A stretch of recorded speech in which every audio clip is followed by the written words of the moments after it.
Évangile du samedi 27 avril. Bonne nouvelle selon saint Marc. Ressuscité le matin, le premier jour de la semaine, Jésus apparut d'abord à Marie-Madeleine, de laquelle il avait expulsé 7 démons. Celle-ci partit annoncer la nouvelle à ceux qui, ayant vécu avec lui, s'affligeaient et pleuraient. Quand ils entendirent que Jésus était vivant et qu'elle l'avait vu, ils refusèrent de croire. Après cela, il se manifesta sous un autre aspect à 2 d'entre eux qui étaient en chemin pour aller à la campagne. Ceux-ci revinrent l'annoncer aux autres, qui ne les crurent pas non plus.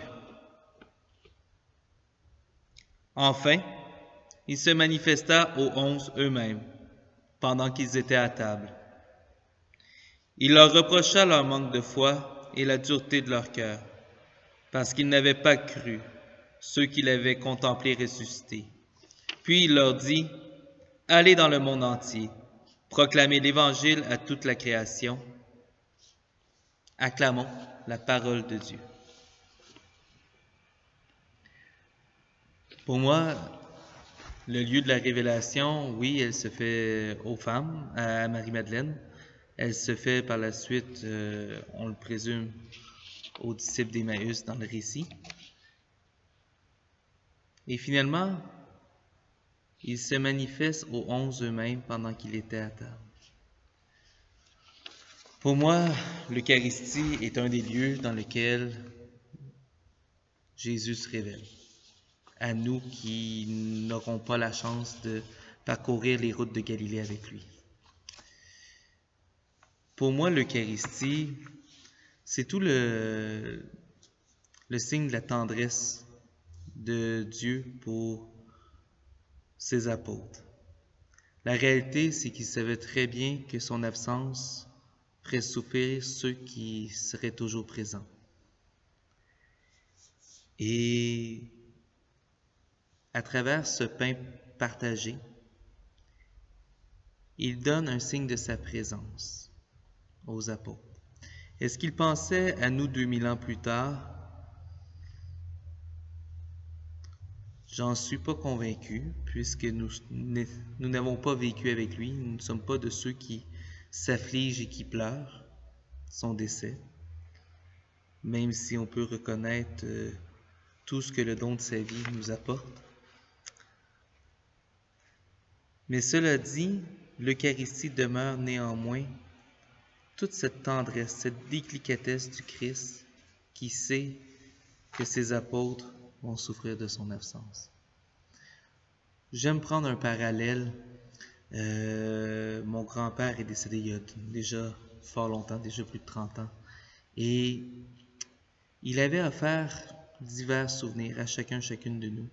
Moi, j'avais hérité d'un coffre à bijoux en forme de table de billard. C'était d'un esthétique particulier qui n'a pas survécu au mariage. Mais néanmoins, où je veux en venir, c'est que ce coffre à bijoux a symbolisé mon grand-père pendant des années pour moi. Et je pense que c'est là où on est. Le fait d'être capable, par un signe, de se rendre présent. Et l'Eucharistie, c'est ce qu'il permet toujours, se rendre présent à nous, qui n'aurons pas la chance de le côtoyer.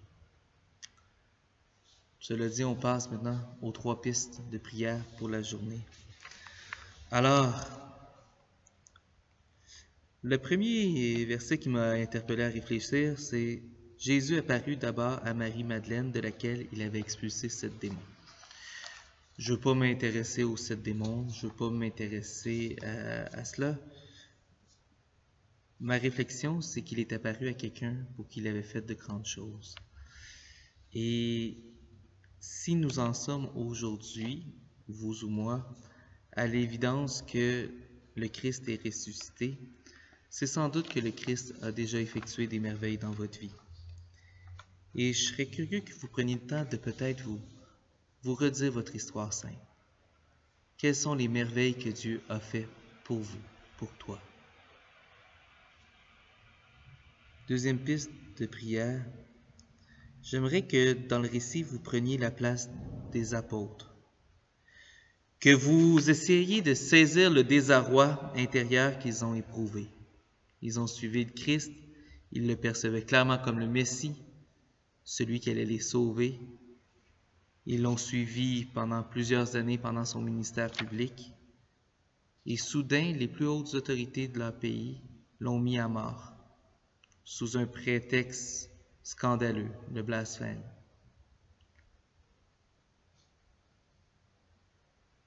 Osez prendre le temps d'éprouver un peu ce désarroi et par la suite peut-être regarder un désarroi que vous traversez ou que vous avez traversé et prendre le temps de l'offrir au Christ. Troisième piste pour votre prière. Pour qui devez-vous être bonne nouvelle? Le dernier verset, allez dans le monde entier, proclamer l'Évangile à toute création. Pour qui devez-vous être bonne nouvelle? Ou le texte fait référence à la création. À quel élément de la création devez-vous être bonne nouvelle? Pensez à votre environnement immédiat, votre habitat immédiat, votre petite maison, votre condo.